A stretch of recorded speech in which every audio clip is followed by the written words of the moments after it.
Welcome back to Dre Racing, and today we're going to talk about setting up valve train geometry and a small block Mopar and answer the question, does proper geometry affect valve lift? The answer might surprise you. Watch to the end to see our results. We're going to talk about difference in lifters from the solid to the hydraulic. We got the Hughes solid cam. So we found surprising difference there that you need to take note of. We're going to use our Harlan Sharp rockers, 1:6 ratio roller, that are the preferred part number to use with these trick flow heads. And there's a reason behind that. That sets up your geometry on the valve really well. We'll show you that. And we'll show you how to set up the adjusters for initial and how to set them up for optimal cam lift. So let's get to it. I know you're gonna dig this.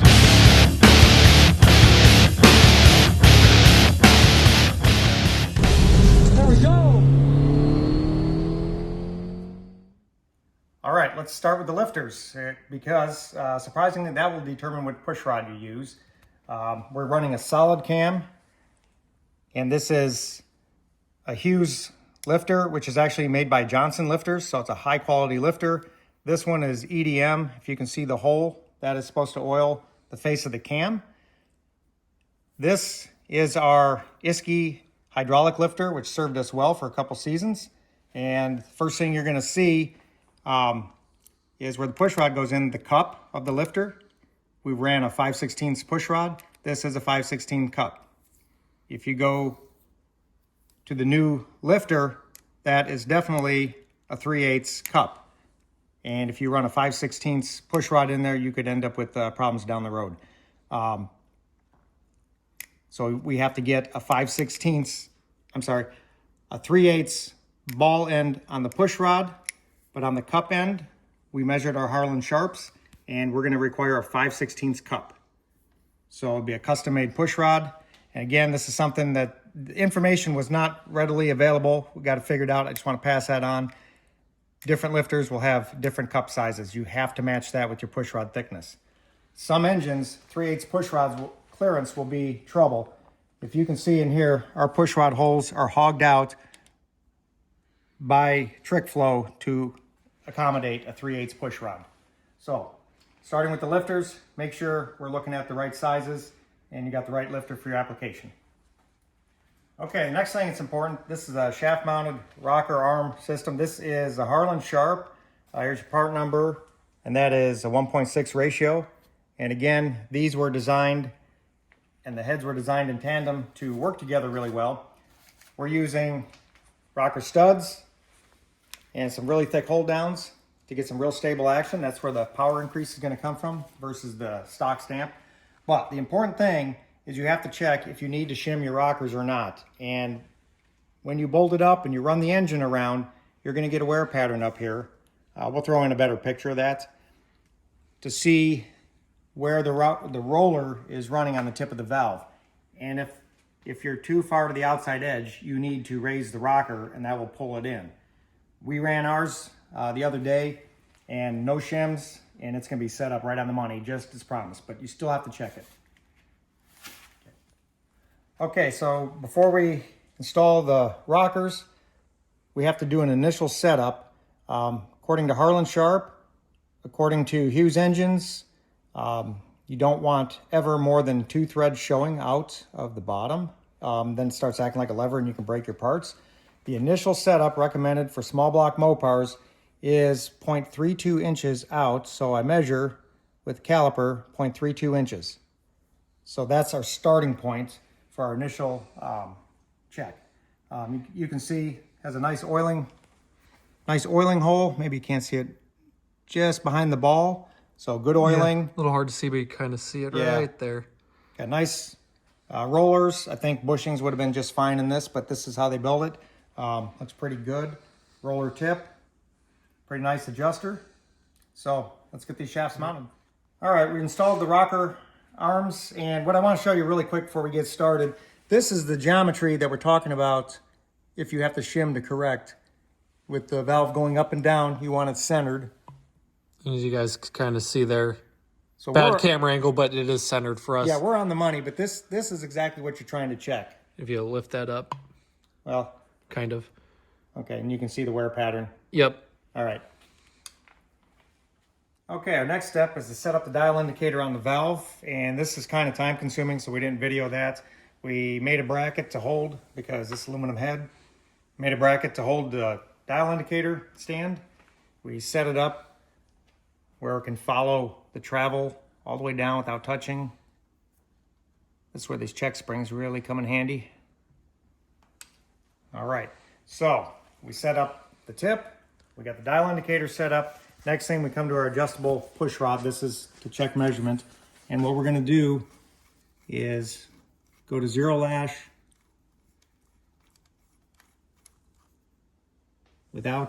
take it to zero lash without moving the dial indicator. I think that's what we have. Then the next step, we're gonna run it through 1 revolution. You want your cam card so you know what your valve lift should be. We're gonna see what our valve lift is, and then we're gonna make some notes. So let's go ahead and turn this. I'm just gonna count that as it goes around, and we should have about 640 lift. It'll take a bit. Yeah, it's not moving right away because we're on the heel of the cam there.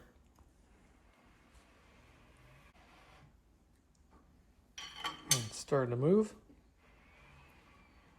100, 200, 6, and now we'll go see where it stops.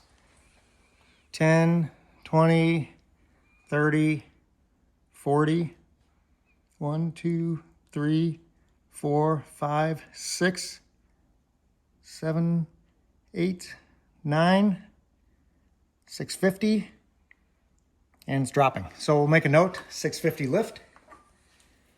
Now look at the angle here, Ricky. At max lift, the push rod and the ball are at a severe angle. And what we're doing is we want to optimize the length here versus the push rod length. So the next step is to make the push rod 1/2 turn shorter and then readjust. Measure again and see what our lift is. So I'm gonna go ahead and make a note on our lift, and then we'll get to adjusting. Okay, so they're talking about shortening this by 1/2 turn. So what I'm going to do is I'm gonna, just so we know everything's relative, I'm gonna put a vertical, and then I'm gonna go 90 degrees because we're gonna run this in 1/2 turn. So I'm gonna go make a line right here. Then I'll run it on the heel of the cam. We'll spin that in 1/2 turn. We'll take the lash out, and we're gonna repeat our measurement. Okay, we turned it. You can see on this side we're 90 degrees shorter. Adjusted the valve lash to 0 again. Verified the dial indicator didn't move, so we're gonna go swing the engine and see what we get. 6.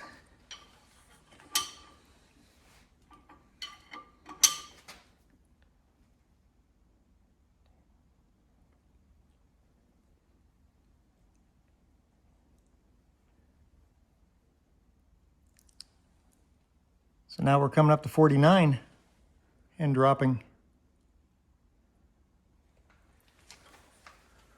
Which means we'd want to be at our last setup to maximize our lift. So you can see by adjusting push rod length, you can affect the amount of lift. And sometimes you might work this further out, and then when you do it and the lift drops off, go back to your last setting where it was at maximum lift, and that's where you want to be. So it looks like we want to be about where it's at. We'll go ahead and disassemble. What you want to do is measure your push rod length and the other specifications. So you can see, to buy a custom push rod, you want to select how you measured it on the push rod, what style each end is, and we're going to get a 3/8 ball, 5/16 cup. We're going to double check our measurements a few more times, but I showed you how to optimize push rod length. Showed you how to check everything. So what do you think, Ricky? It's pretty easy. Just a few details and make all the difference. Definitely learned something ourselves, because I think the last time we had to order some, I don't think we were as accurate maybe, or But we definitely got more lift out of the cam compared to what the cam card said, which is always ideal for horsepower. And this doesn't really take a lot of tools, a dial indicator, but if you're building engines, you know, kind of doing your own work anyways, kind of nice to have. I want a better stand. Yeah, I'm tired of struggling with this thing. Ours old one broke. This is given to us.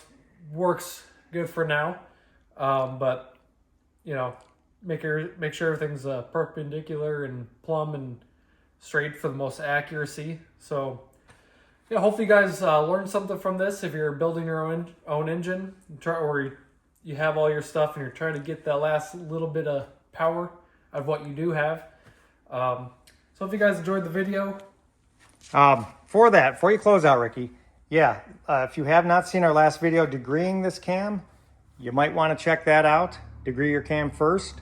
How about some bonus Fiesta stuff, Ricky? What do you got going on? You bought some new tires, didn't you? Yeah, so we got some new, got on sale, really good deal.